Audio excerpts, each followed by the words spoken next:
Ya, selamat datang semuanya, pendengar Bagus Jis. Di kesempatan kali ini kita punya channel baru terkait podcast atau mungkin obrolan dengan teman-teman yang fokus di geografi. Di kesempatan pertama ini kita kedatangan tamu Mas Raditya Rizky Ananta. Mantap. Halo, halo, Gimana, Dit? halo. Kabarnya, Dit? Sehat? Alhamdulillah baik. Ya. Sehat, sehat, sehat. Ya. Ini Judul kali ini, podcast bagus gimana? Jis nih berarti. Yoi. Podcast bagus Jis. Yoi. Ya, Yang sekarang terus udah 1.000 subscriber. 2000, Dit, 2000. Oh, dari ya, dari Iya, dulu.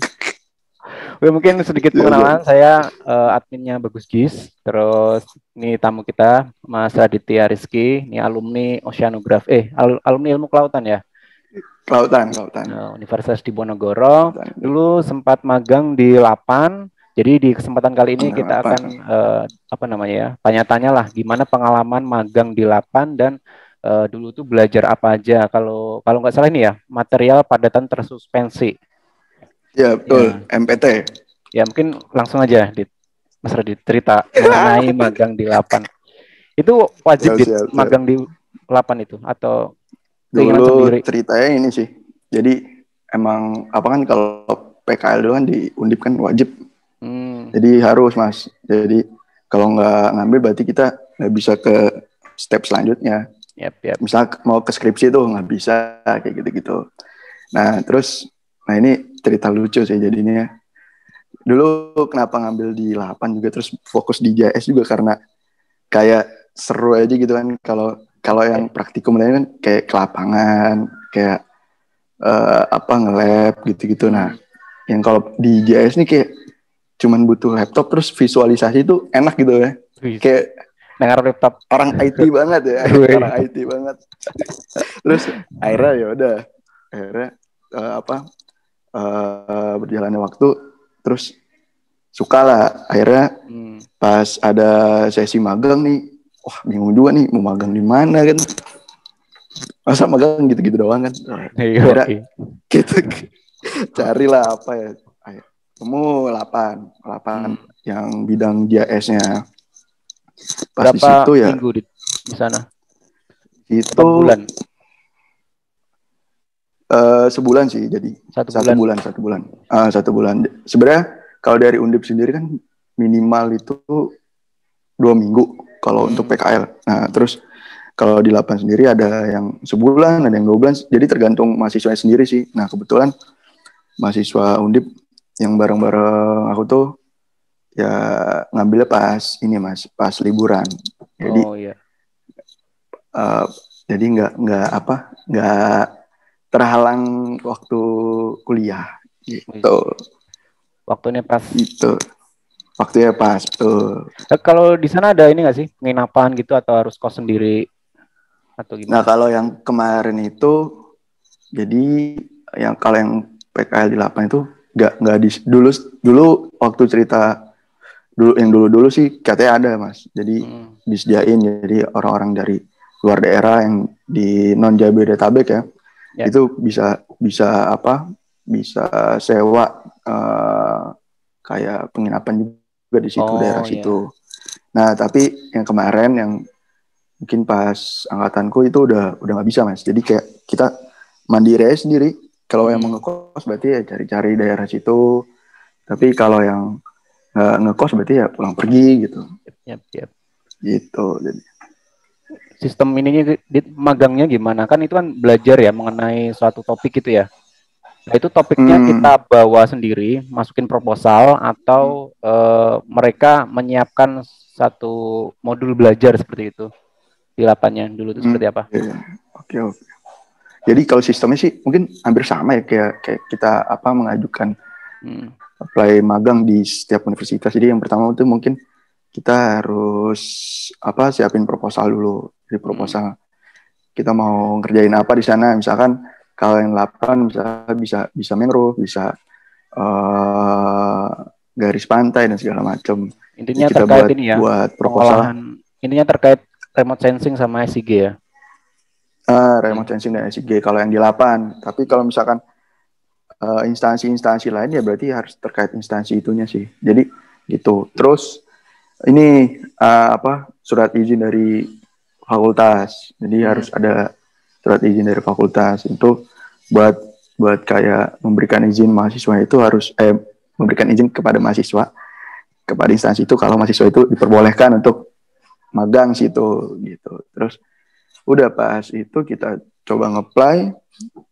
Nah ini jadi kalau pas coba nge-apply itu harus sering-sering ini Mas. Jadi sering-sering di follow up. Oh iya, follow up istilahnya. Follow up terus. Jadi kita kalau bisa seminggu sekali follow up. Biar inget ya. Telepon. Biar inget.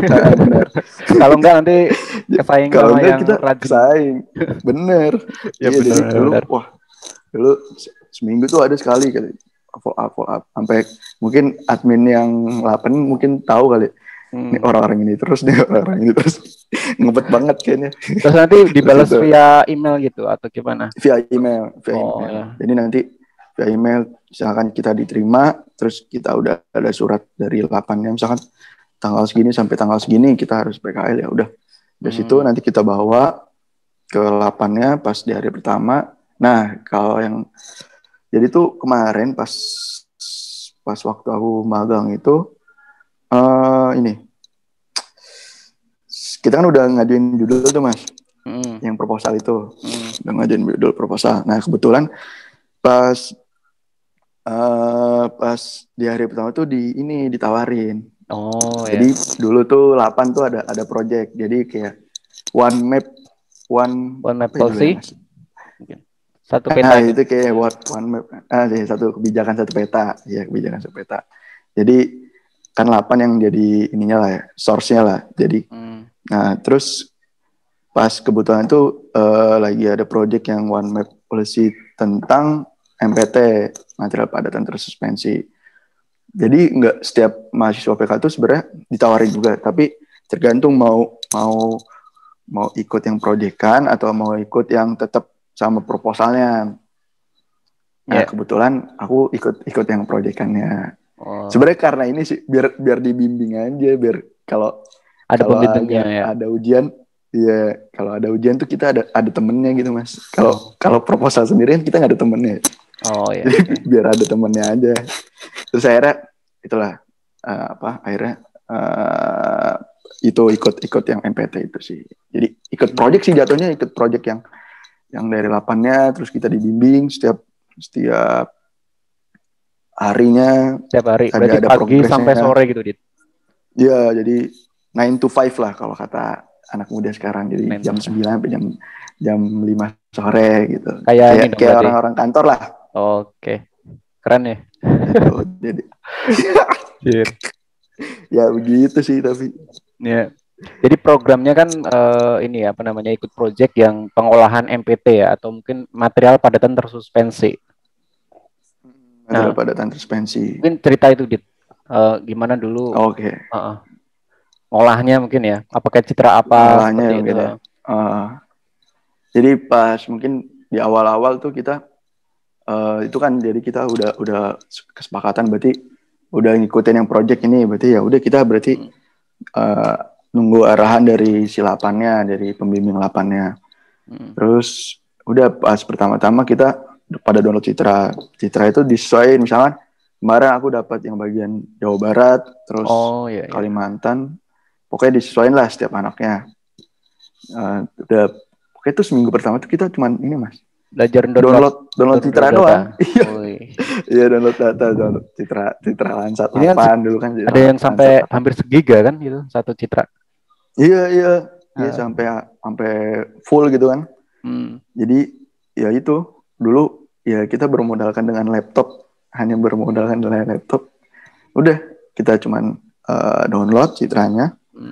Setelah itu kita udah download semuanya, nanti minggu kedua baru kita mulai itu ke proyeknya MPT. Jadi sebelum itu MPT itu sebenarnya material padatan tersuspensi itu partikel-partikel yang kayak komponen mati maupun hidup Mas. Jadi kayak fitoplankton, bakteri, terus dan lain-lain segala macamnya lah. Yang organik dan non-organik ya, campuran gitu ya. Betul.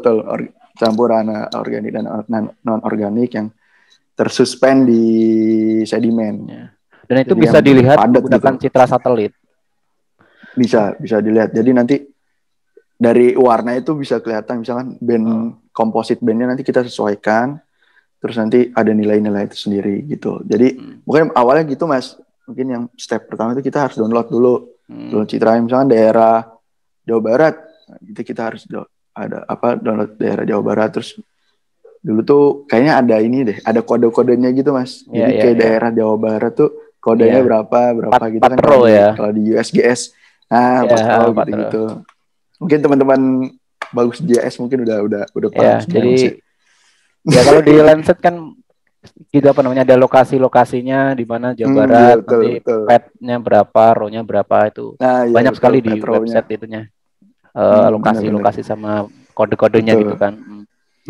Jadi itu minggu jadi pertama download, terus download Petro, terus minggu kedua kita udah mulai ini Mas, udah mulai koreksi. Jadi kita koreksi geometri, radiometri, terus setelah itu nanti kita udah semuanya, nanti kita masukin algoritma untuk MPT-nya sendiri. Kebetulan kemarin itu yang anak-anak magang itu pakai algoritmanya Syarif Budiman. Itu ada peneliti LIPI juga. LIPI lagi, sorry. 8 peneliti 8 yang menemukan formula itu tentang MPT. Gitu sih. Tapi selalu dibimbing ya Dida, kalau misalkan kesulitan atau modelnya, maksudnya pembimbingnya selalu ada atau ketika ada kesulitan baru bertanya gitu, Dit?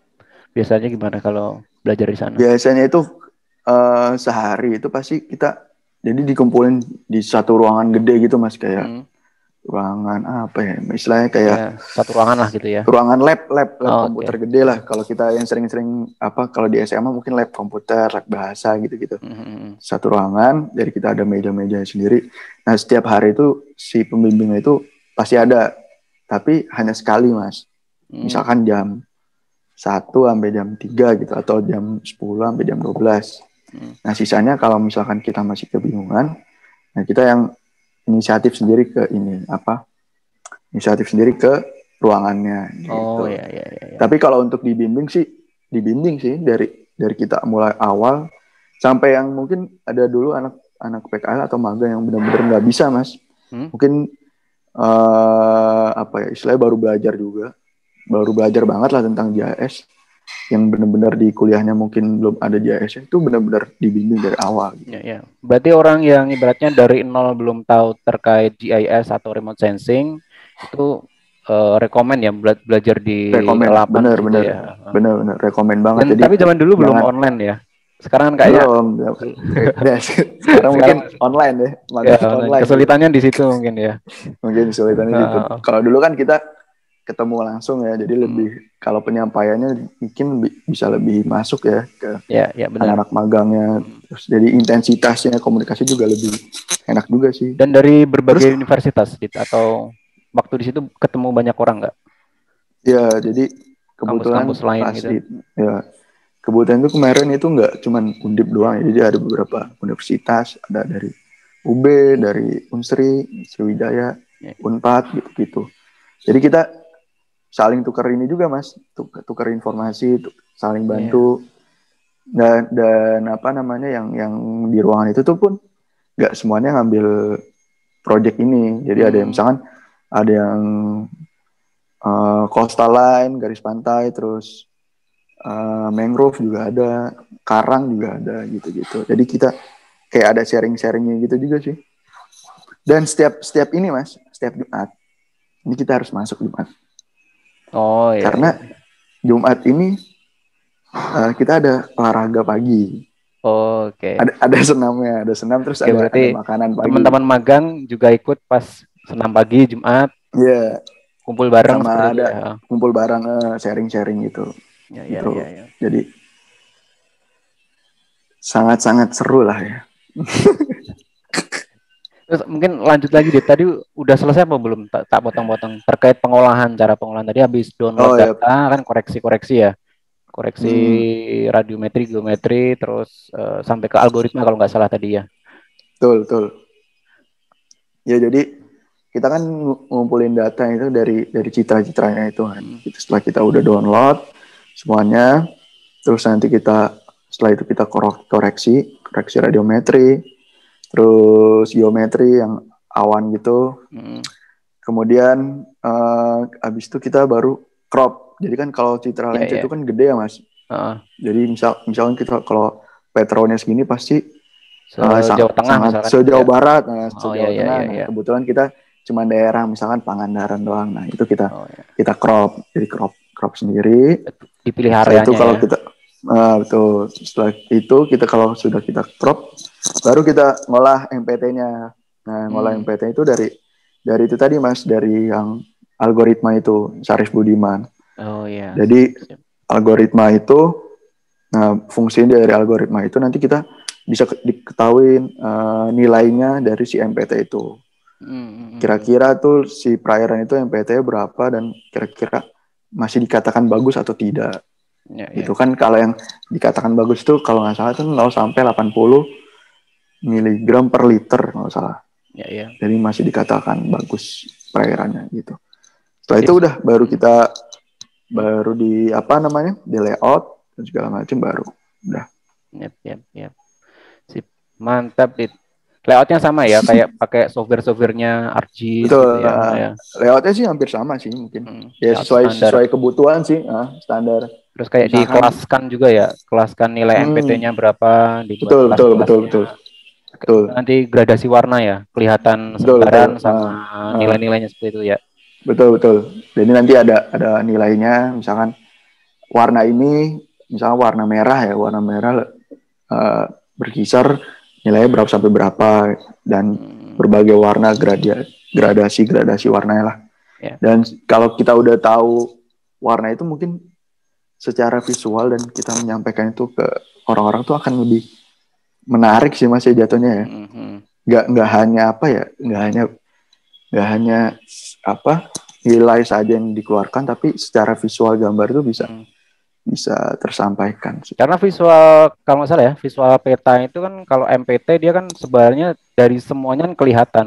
Kalau nggak salah ya, maksudnya di satu cakupan gitu. Jadi kalau misalkan grafik ataupun data Excel kan biasanya satu plot, stasiun 1, stasiun 2, atau grafik itu kan nilai-nilainya. Terlalu banyak ya. Kalau menggunakan peta mungkin kita lebih bisa lihat secara general, secara keseluruhan, di mana yang padat, mana yang nilainya kecil, sedang, seperti itu bisa di ini ya. Benar.